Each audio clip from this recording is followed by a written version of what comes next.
Welcome to the Bigger Than Food podcast, your go-to source for stories that nourish your mind, heart, and soul. Join us as we pull up a seat at the table with innovators, leaders, and visionaries, delving deep into their personal journeys. We celebrate the courage it takes to make an impact and drive change in our communities and beyond. Get ready to be inspired. What's going on, good people? My name is Apollo Woods, and I'm your host for the Bigger Than Food podcast. On this conversation today, it's just me. We have some episodes that are coming out, so I hope that you will continue supporting us on our YouTube channel by going to Bigger Than Food, just a little @ and Bigger Than Food, and subscribe to get notifications. And do us a favor, share these episodes with your friends so they can listen, because the more engagement that we have through our YouTube channel as we get ready to move on to an audio format as well will help us grow and get the message out about all the great things that are happening here in Oklahoma with local entrepreneurs talking about their personal journeys.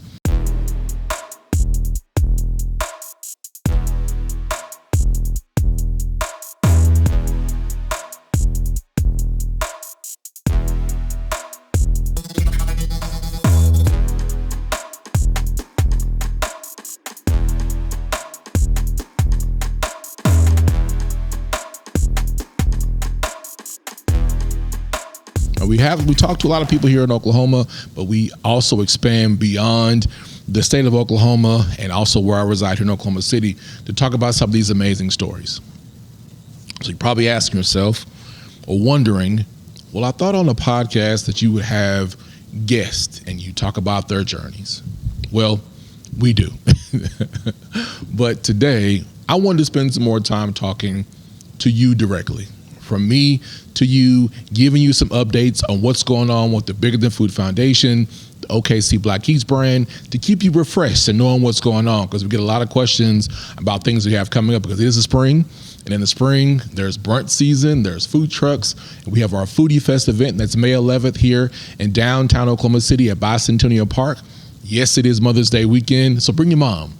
Bring your significant other, bring your family and friends to come out and support local business and small business. We do have a couple that are from outside the state that are participating with us again this year. It's from 11 to 4. Foodie Fest is May 11th from 11 to 4 in downtown Oklahoma City, right in front of the Civic Center at 500 Couch Drive in Oklahoma City. Come out and enjoy it. We're going to have a great time. So we're going to get there here in a moment. I just want to talk to you and tell you what's going on. We have a lot of great things going on. You know, we have finished our campaign, OKC Black Restaurant Bingo, and we're continuing to tabulate data that's coming in from those businesses that participated to give you a report on the economic impact and the direct spending impact of those participating in that campaign. A lot of great things that we learned. But what I was really excited to see is the amount of participation across the metro. And one key thing that we did that I saw another added layer of positive impact is that when we announced that we were adding into like South Oklahoma City, more Norman area. Now, we've always naturally supported the metro area, but what I noticed is that when we were specific about a particular quadrant of the city, or adding, like actually saying more Norman, South Oklahoma City, people were responding like, oh man, I didn't know that business or that restaurant was around the corner. And that got me thinking that as an entrepreneur that creates brands and loves marketing and sales, that it's important that we talk about the different regions and places in the city, because the consumer, although you all see things, sometimes you might assume that everything that we're doing is based in the central areas of Oklahoma City or in a particular quadrant of the city. And that's not the case. So what I learned from that is that as we're going out and we're highlighting and supporting restaurants and other types of business, retail businesses, that it is important for us to say things like, hey, we're over here in Norman, or we're in the city of Moore, in the metro area, or in South Oklahoma City, or hey, we are in North Oklahoma City, in those quadrants, because for you as the consumer, it makes it more of you identify. You can visualize it in your head better, because now you know, oh, that business is over here. Oh, that's right by my job. So when you're leaving work or you're running errands, in your head, you can visualize it of, oh man, I can just go right around the corner and go support that local business. So that's one thing that we definitely learned, that we saw an impact in there. On top of that, February was really a busy month with all that we were doing. So we did the For the Culture pop-up inside of Paycom Arena, working with Levy and the Oklahoma City Thunder. And so what that campaign did, it gave us another audience.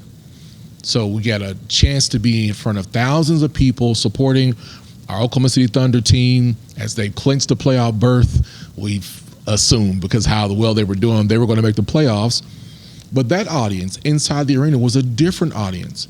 They're there to support their team, even if they were visiting from outside of Oklahoma City, to the opposing team, which they lost. The Thunder always win at home, right?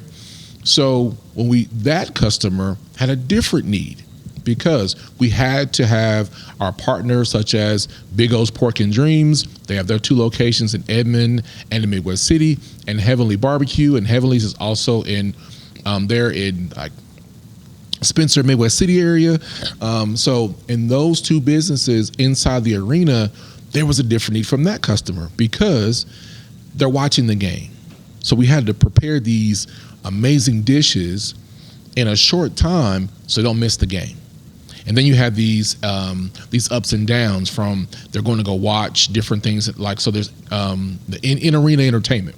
So having to account for that for those inside the arena, but the benefit for those inside the arena, they finally got a chance to try a business they hadn't seen before and known before, not just in the arena, but outside as well.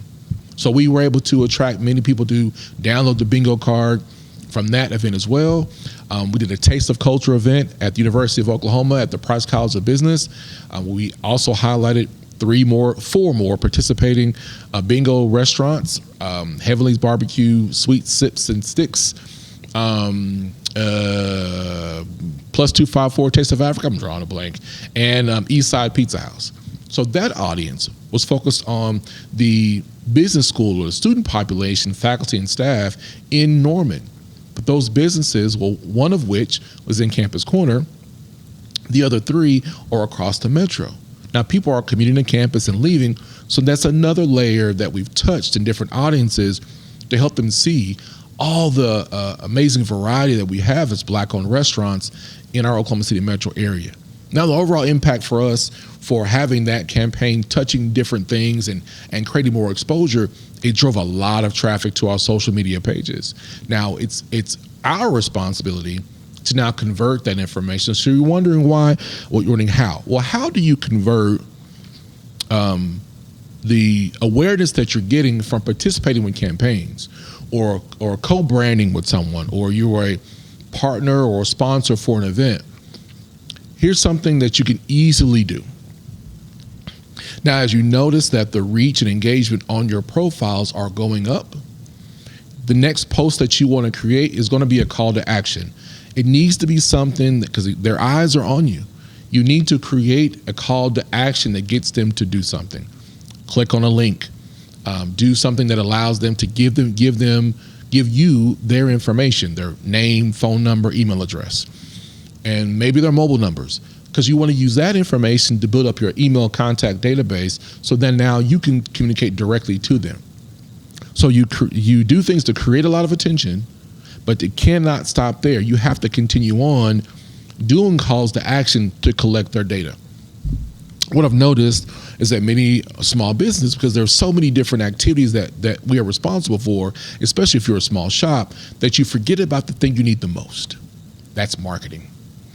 Marketing is what's going to attract people to your business, because then the reality is, if no one knows you, how can they support you? If you don't tell them about what you do, how can they support you? If anybody's going to do anything, it's going to be you. You have to talk about your business more than anybody else.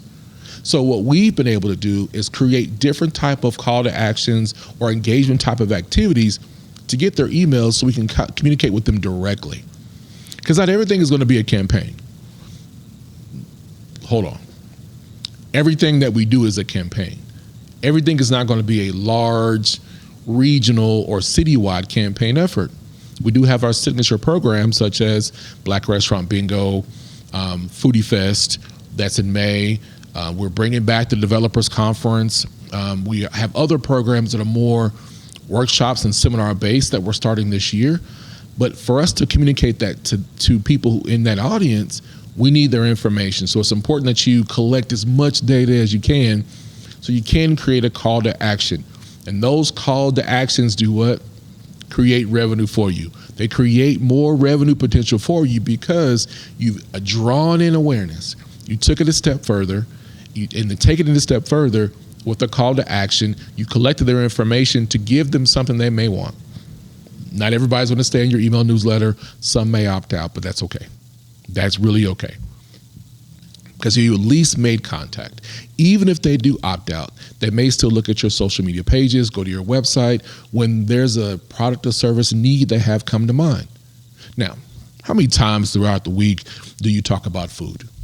How many times throughout the week do you talk about needing to buy something from the store or making that trip to a larger company, a larger box store to go buy something? So if you're collecting information, even if they opt out of your email address, they're going to at some point think about you. And that is one of the keys to success is getting your customers or potential customers to consider you. And the only way you can do that is that you must, come a little closer, you must market to them. Now, I talk about marketing all the time. My background is sales and marketing, and that's what I love to do. You may not think of yourself as a sales and marketing person because of maybe the nature of what you do, but everybody sells something. From when you were younger or even now, you were trying to get and convince someone to go on a first date with you, or continual dates, or maybe there's a lunch meeting or a coffee meeting that you wanted to invite someone to because you wanted to exchange ideas or talk about a business proposal. Or just simply, maybe it's a family gathering and you want people to come together on a holiday. You're still selling and marketing an idea to them to get them to respond to you. We all do it. We just do it in a different capacity. But in business, your goal, what you must do, is attract customers, create a pipeline for yourself of customers so that you can increase your revenue potential. We all want to make money. Now I want to switch gears real quick because this is something that's really been weighing heavy on me. And this is probably the real reason why I'm having this solo conversation today. Over the past few months, we have seen, not few months, I would say probably since about September or October of 2023, we have noticed a significant increase in announcements of businesses closing. Now, me transitioning, going from talking about marketing and sales over to business closures, marketing and sales may not have been the issue. I don't know all of the individual cases, but what I can say, it is alarming to hear that many businesses closing. Now, for me, it is more alarming when you have businesses in historically divested communities where those local businesses close. Someone's dream may come to an end. Whether you're talking about the Northeast quadrant, Southeast Oklahoma City, or in Northwest Oklahoma City where things are starting to develop. There's not much out in Northwest. Well, let me not assume. There's a lot of new and exciting developments happening in Northwest Oklahoma City, wherever they are in the metro area. Even the core of downtown, there have been significant business closures. Because we are an emerging market as Oklahoma City, it is important that our owners do their part. And normally there's this call to, we need the community to come out and support the businesses. So it's almost as if maybe shifting the urgency to the consumer to come and support the business. I want to shift that mindset process for just a few moments, because when you open a business, you have a dream. You are responsible for everything a part of your business. I know. There are a lot of factors at play. It could be access to capital, or maybe there are not any loans or grants available. Funding is limited. The market is slow. How the normalcy of things happen in your particular city or town. I understand all that. I really do. I've experienced that myself. And also when I worked in corporate America. But again, the responsibility of the business, of the operations of your business is solely on you first. And so what you would need to do is look at, so where are the gaps in our business, in your business and your processes that are keeping you from hitting your revenue goals? Because without revenue, you can't keep your doors open. And this is not an attack on anybody. This is not making an uneducated assumption. This is looking at business-wise. Look at all the businesses who have withstood the pandemics or economic downturns. What did they do? They reverted back to their systems, their processes that allowed them to keep the doors open and while making tough decisions. Because there's a flow. Every quarter, there's something different happens. We live in an area that's called Tornado Alley in Oklahoma, so we have to worry about weather. And there are times you have to close your doors. But even in closing your doors, people are at home. So how are you able to get your product or service to them? Maybe you need to look at expanding your delivery options, looking at your online business. Is your online business easy to order from? Is your website set up with e-commerce options so they can place an order, or they can use food delivery services, or you have an in-house service, but are you making it easy for them to then buy online to have it delivered to them? Think about it this way as well. Anytime there's ever been a bad weather day and maybe your business has closed, when the sun comes out, people want to get out of their house and they're going to go buy something because they wish they would have bought it before the bad weather circumstance. So they're going to go buy something.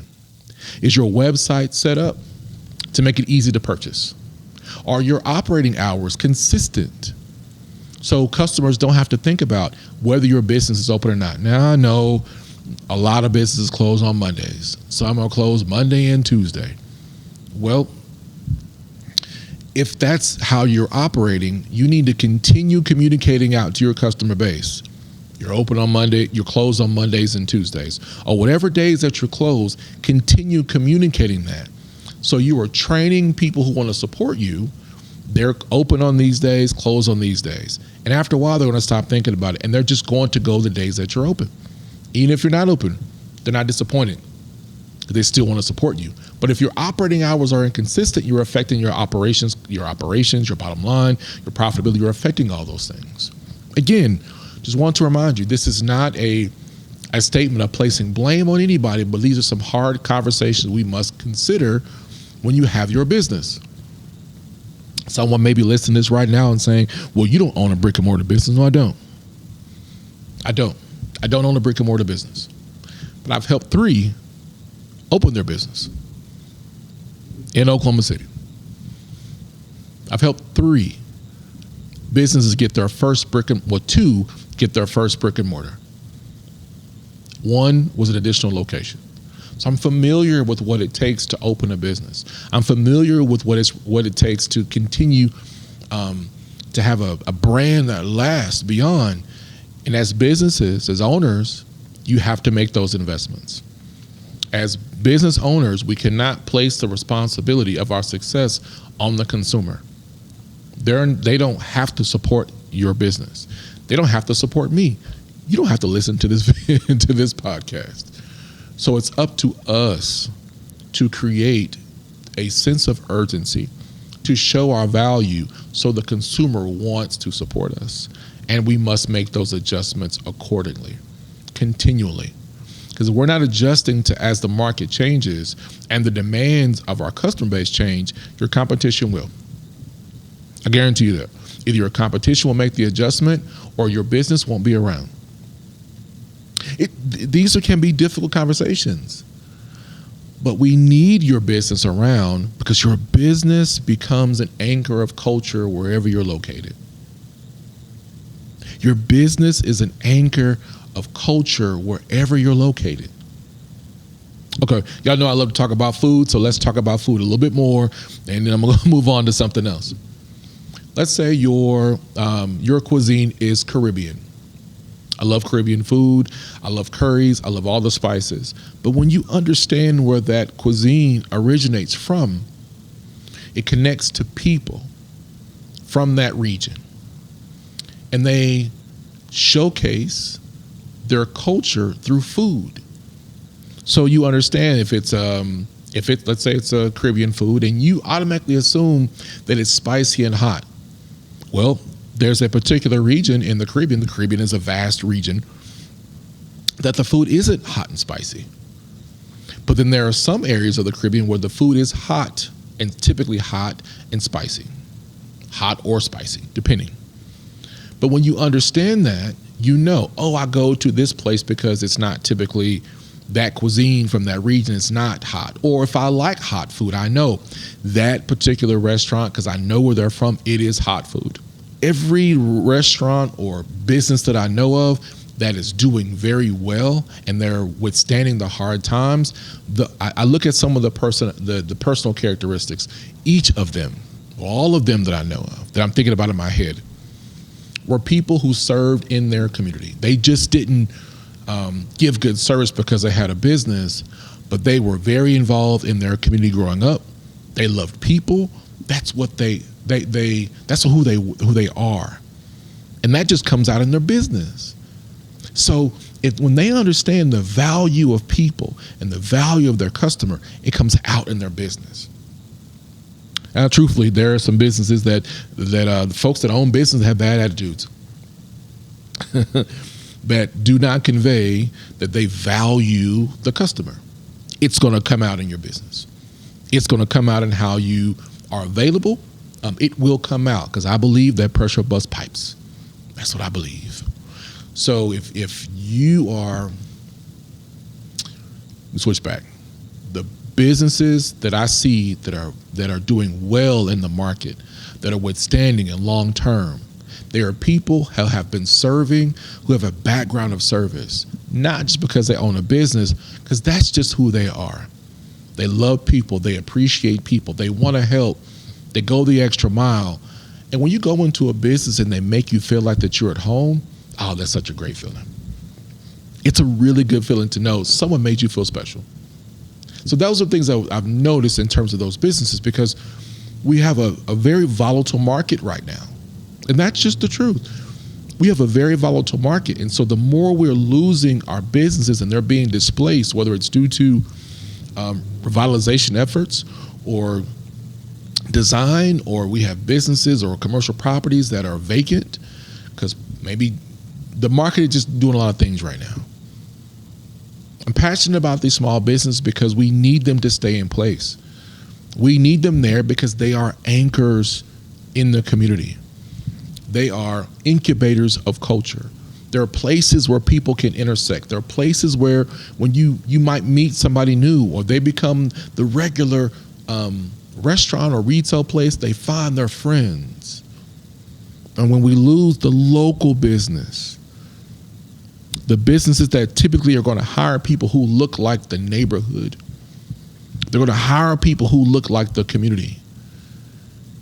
I believe the statistic that comes to mind is small businesses employ about 67% or so of people here in Oklahoma. If that doesn't tell you why small business is important, about 67%, I think it's like 66% or so of our working class, people who are employed by Oklahoma-based businesses, small businesses. That's the percentage. We have to support them. Now, on top of that, there's the responsibility that the owner has to give products and services of good quality and experience to the customer. Now, the level above that is the infrastructure. I'm not going to belabor this conversation about politics too long, because I'm just not. So I will say this to you. Don't let photo opportunities be the deciding factor on if a elected official supports local business. you need to check the bills that they've authored and co-authored. That's how you know if they're truly supporting something that matters to you.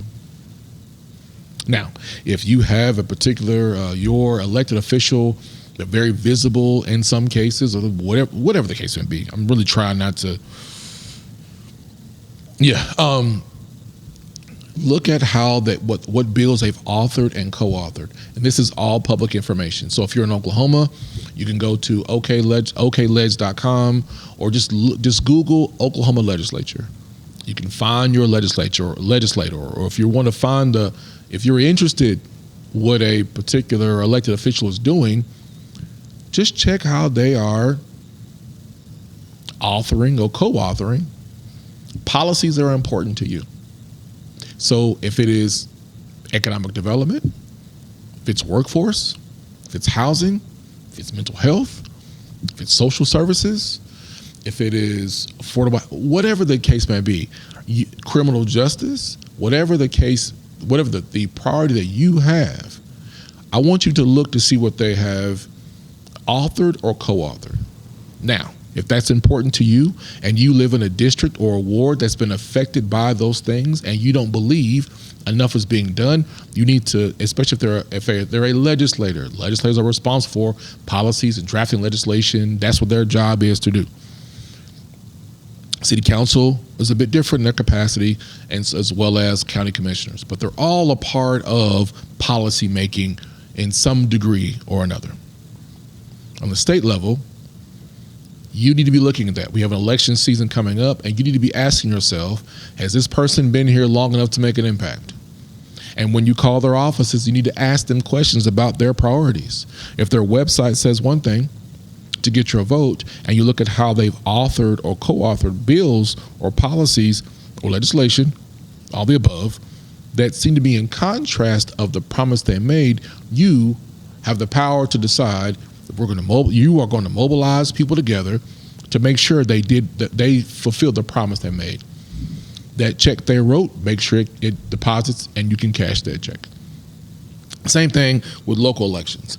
Our priorities should be based on our local, county, and state elections, which that is the direct impact that's going to affect us the most.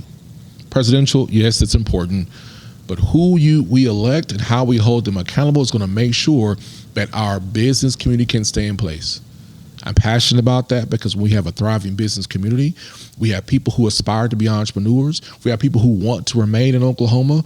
We have people that want to be near their families. We have those dreams that can come true here. But in order for that to happen, we must get off the sideline. We must get off the sideline and stop letting the normal people who you always see speak for you. You have a voice as well. Now, maybe you're the type of person that you don't want to be out front. You don't want to be a public voice. I got an idea for you. Write your ideas down. Write your thoughts down. Send them an email. If you don't want to send an email, write them down. Call their office. Read what you wrote. And let them make sure they make a record of you calling that office. And there's an election that happens every month. Depending on your county or your city, there may not be something to vote on, but you have an opportunity to vote every month. One thing that I do to make sure that I don't miss out on an election, I register for my absentee ballot every January, or you could do it anytime. You register to have your absentee ballot sent to you. You know what's on the ballot. You can fill it out, mail it back, or on election day, you just walk right to the front of the line, drop off your absentee ballot. All the instructions are in there. But that's my reminder of what elections are coming up, because we have to engage more. We talk a lot about what we don't have. We talk a lot about what's not happening. Let's move from that conversation to what we're doing about it. You probably are doing something about it. You probably are very active and engaged with an organization or a group of people. You probably already are. And some of you may have conversations with your friends in small circles, and maybe you do mentor a relative or a student at school. That I love that for you. But when we look at what we need for here in places like Oklahoma, we got to do more. We cannot wait anymore for somebody else to do it. As a person who left Oklahoma to, live in Houston for almost 18 years and I lived there for a long time and coming back, there's so much opportunity here. And I talk to people on a regular basis who want more, who want to have a state that is an entrepreneurship-minded state, who want to live in a state that has access to healthcare, who want to live in a state where educators and our educational system is prioritized, where we are not boasting about being in the bottom, but we are bragging about how we're moving from where we are to where we want to be in higher rankings and quality of life. In order to get there, you have to do something about it. If you don't like what's being done, you have to do something about it or be quiet. We can't rely on what the status quo has done because it's not working. I said I would not hang out on politics alone, and now I'm officially off of politics. So getting back to where we are as a foundation, as the Bigger Than Food Foundation and the brands, is that we're making those leaps. And so we're excited for the upcoming Foodie Fest on May 11th at Bicentennial Park. This is an opportunity for us to showcase our local talent. It's beyond local talent. So we have people coming from outside of Oklahoma City to showcase their products and services here. Most of the vendors at Foodie Fest are food trucks or food carts with retail vendors there. So you have a chance to get, it's like going to a big mall, a big food court, I would say, with a lot of variety of food for you to enjoy. And there are two reasons why Foodie Fest is important to us. One, it showcases that small mom and pop, the people that don't typically have are afforded the opportunity because it may be cost to go some of the larger festivals that can't afford them. Or if the wait list is too long, but here's another opportunity to showcase the diversity in our cuisines. That's one reason. The second reason is that when you're spending in our city, those dollars stay in our city. Spending stays in our city.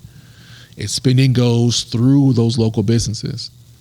So we have a very diverse ownership.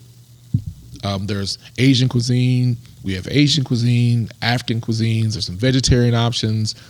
Look, y'all, I'll do the best I can to get some vegetarian and vegan options, but based on the market and the demand, we can only do what we can do. But we do have some plant-based and vegan, plant-based, vegan, and vegetarian options available. There are plenty of beverages to drink. We have barbecue. We have Indian food. We have Tex-Mex. We have Mexican food. What else do we have? Asian food. We have a lot of variety that's in one place for you to enjoy on May 11th from 11 to 4. Because the impact of you spending locally helps those businesses kick off their food truck season or their spring season with a great start and kickoff. The important part of doing it is creating awareness and supporting our local businesses, and that's something we love to do. Now, after that, taking a little bit of break because between February and May, we have 2 large events that we're doing, and your boy need a break. I need some time to refresh and relax just a little bit before we get back to the hard work. Now, as you're going to start seeing from us, are things like our Boss Up Business initiatives, and that initiative is focused on marketing and helping people get to their 6 figures. So what makes me qualified to have that conversation? Well, in 2015, I won the President's Award when I worked in oil and gas for the largest oil field services provider in America, in the world. I'm sorry, global service provider in the world. That's Schlumberger.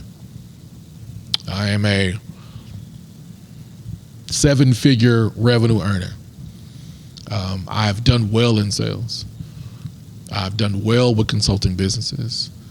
So taking that knowledge and putting it in a format by working with some of our partners at Innovation Hub at the Price College of Business at OU in Norman, bringing those partners together to talk to our businesses about this is how you generate revenue. This program will be in some ways similar to what you've seen, but here's the focus. getting to the money. The focus is getting to the money. We're not going to be, it's not going to be dependent on your participation to win some money. This is not a pitch-based type of effort. This is showing you the operations and the systems you need to have in place so your business can thrive in this market. You learn how to rinse and repeat, learn skills to attract customers, learn skills to use landing pages, learn skills to learn how to sell, and read data, interpret it to create campaigns to attract people so your business can grow. And you can go from a business that is living, that is generating revenue, that is keeping you in a low income status, to from having a business that is thriving, and you can have, you can become a middle class earning person. Our middle class population is shrinking.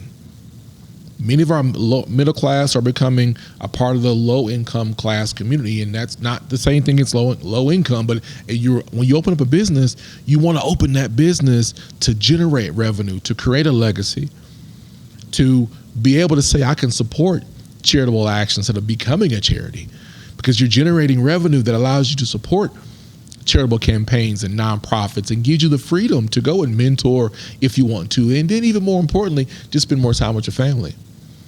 That's what Boss Up Business is going to do. Now, in Boss Up Business, there'll be Boss Up Business as relating to different vertical markets, and there'll be a Boss Up Business vertical market related to development.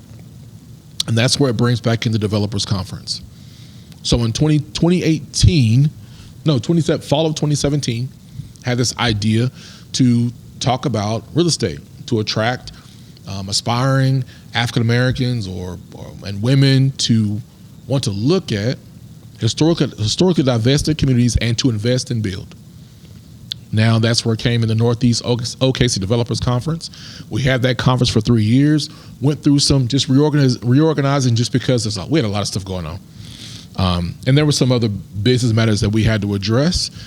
So that being water under the bridge and moving on from that time and space, but the Developers Conference is a name that we own, it's a brand that we owned, and we are going to bring that back to life in a way that still focuses on not just giving you a town hall format, not an inspiring motivational format, but a format that works with partners across the country. We have established a partnership with some developers and urban planners in Houston and in Dallas, so you can get your project off the ground now. We are adamantly not going to be promoting a fix and a flipper type model. Our goal through that effort for the Developers Conference and the Boss Up Real Estate is what we're going to call it, effort is you can ethically identify projects and opportunities that don't displace people, that allow you to look at opportunities as ways to create culture and community. Again, while doing that, preserving our small businesses and keeping them in place. That sounds like a big effort. But I believe that when you do things with intention and you do things perfectly and purposefully, you can make positive impact, and that is what we're going to do with that effort. And then, you can't have a foundation without having a gala. So we are working on our gala to have a beautiful gala to fundraise for the foundation, that we will providing awards to emerging leaders and young entrepreneurs who are making an impact in our state. It'll be a good time. It'll definitely be a good time. Some of you are probably wondering, like, hey, Apollo, are you going to bring back brunch? I don't know. It has to be the right circumstances. I made a post some months ago saying that Sunday Social Brunch will come back when we own the building. I don't know about you, but those of you who've created ideas and campaigns, sometimes it's really challenging working within someone else's space, and they have an idea of how it should go, and you're always at the realm of what somebody else wants to do. We are going to put ourselves in position to where the decisions that we make, that we are the controlling authority in making those decisions. So if we decide to do brunch or dinner in black or those type of campaign efforts, it will be because we are we can dictate what happens, and we are not subject to the consequences of somebody else's decisions. So we got a lot going on, but we are definitely adjusting You'll still see us create some food-related content, but we are having to move from just entertaining you and providing great experiences to being impactful in those experiences. We can give you both. We can give you both. But we want to be a foundation and a business. We want to be a team of people that have identified challenges or gaps in our state or in our city that are important to us and creating solutions for those. We are not going to be participating in any historical conversations about what we need to do and work not being done.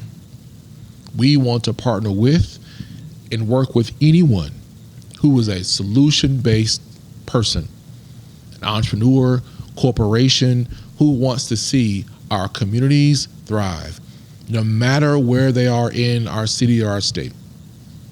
We are going to be a part of making impactful decisions. We are going to be a part of being impactful organization to help people through workforce, through cultural enterprise, through providing social impact type of programs, to getting people rethinking or realigning what they want out of life living in Oklahoma. And that does not exclude us from working outside the state, which we are actively doing that now. So we have a lot going on. So I wanted to have this conversation with you to talk about where we are and where we're going, and we're moving in great directions. We're thankful for the partners that have come on board and are working with us and the relationships that we're developing. So as we continue to evolve, as I continue to evolve as a leader, as a person, our company will grow and evolve too.